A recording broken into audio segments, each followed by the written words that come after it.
Prenons un exemple. Un père a deux fils, l'un bon, l'autre méchant. L'expérience est, hélas, fréquente entre enfants, entre frères et sœurs. Par exemple, au moment d'un héritage où certains sont, pour ainsi dire, spontanément accordés à un regard bon, où d'autres sont toujours plus ou moins crispés ou durs.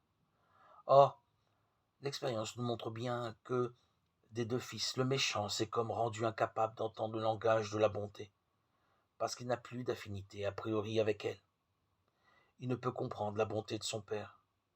Il ne peut plus la choisir, car à ses yeux, cette bonté n'est plus que faiblesse ou sottise. Dans la parabole du prodigue, le père est obligé d'expliquer au fils aîné, si tu m'avais compris. Or, justement, il ne peut plus comprendre. C'est le tragique de notre vie. Nous pouvons nous rendre capables ou non de choisir.